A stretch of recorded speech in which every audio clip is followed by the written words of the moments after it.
c'est l'heure de mon moment préféré, le quiz de notre spécialiste santé Marjorie Sediki. Ma chère Marjorie, c'est à vous.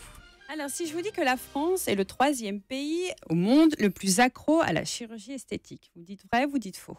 Je dis vrai. Vous dites vrai, eh bien c'est faux. Ah. Finalement, nous sommes en 10e position, donc c'est vraiment pas mal. Les premiers étant les États-Unis, en 2e le Brésil et en 3e le Japon. Et vous savez quelle est l'intervention que l'on pratique le plus, notamment aux États-Unis? C'est l'augmentation mammaire qui continue vraiment d'être l'intervention esthétique la plus populaire du monde, qui représente à peu près 15%. Ensuite, on a la liposuction, qui arrive vraiment en problématique. Chirurgie des paupières en 3e, rhinoplastie en 4e et l'abdominoplastie, donc pour le ventre, comme on disait. Aux États-Unis, on privilégie l'augmentation mammaire et liposuction. Et au Japon, ce sont vraiment les paupières. Donc c'est vraiment deux choses très différentes.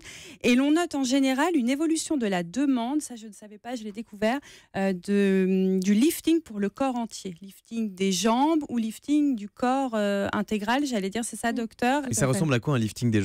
Alors en fait c'est particulier, on dit lifting mais c'est pas du tout comme le lifting de rajeunissement. En fait on a beaucoup maintenant de problèmes d'obésité et il y a beaucoup de chirurgies d'obésité qui sont pas faites par les chirurgiens plasticiens, qui sont faites par des chirurgiens viscéraux. C'est les anneaux gastriques, les sleeves, les bypass, et on peut perdre 20, 30, 40, 50, 60 kilos en un an et demi. Donc on se retrouve avec plus de graisse et de la peau en excès, avec la peau qui pend sous les bras, à l'intérieur des cuisses, le ventre, etc. Et là, nous, par contre, ça, on entre en jeu pour faire la chirurgie réparatrice. Donc ça s'appelle un lifting de cuisse et surtout retirer la peau qu'on a en plus sur les cuisses, exactement, qui est détendue. D'accord.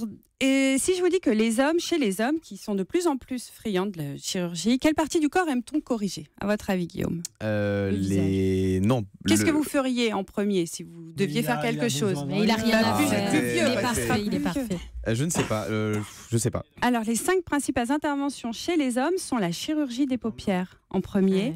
Ensuite, la gynécomastie. Alors ça, on découvre aussi, c'est donc les hommes qui ont de la poitrine.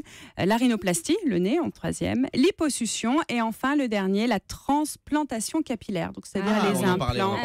On en parlait hier. Exactement. Ça, c'est chez les hommes. Et puis, dernière chose, si je vous dis que pour vous recoller les oreilles, maintenant, on ne passera plus par la chirurgie esthétique, on peut passer par les implants. Vrai ou faux? Les implants? Ouais. Moi, je dis vrai. Implante?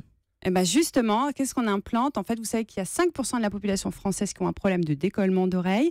Et plutôt que de se faire opérer, le docteur va nous le confirmer, on installe un petit implant sous la peau qui va resserrer le cartilage et qui va recoller naturellement, on va dire, les oreilles. C'est ça, docteur? Oui, alors c'est quand même une intervention chirurgicale, mais qui est beaucoup plus courte. La procédure prend une dizaine de minutes, donc ça n'a rien à voir. C'est un implant, un mélange de nickel et de titane. Donc c'est un implant définitif qu'on garde toute la vie. Ça s'appelle l'implant Earfold, donc le pli de l'oreille.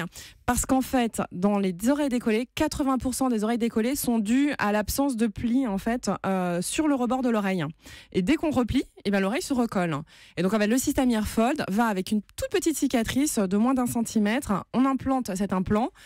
Il replie l'oreille et l'oreille est recollée en 5 minutes. Là, il n'y a pas beaucoup de chirurgiens qui pratiquent encore. Il y en a encore peu, c'est encore une technique assez peu connue, mais ça ne s'applique pas à toutes les oreilles décollées. Ça, c'est important. Il faut vraiment bien examiner auparavant, voir si pour les enfants, par exemple.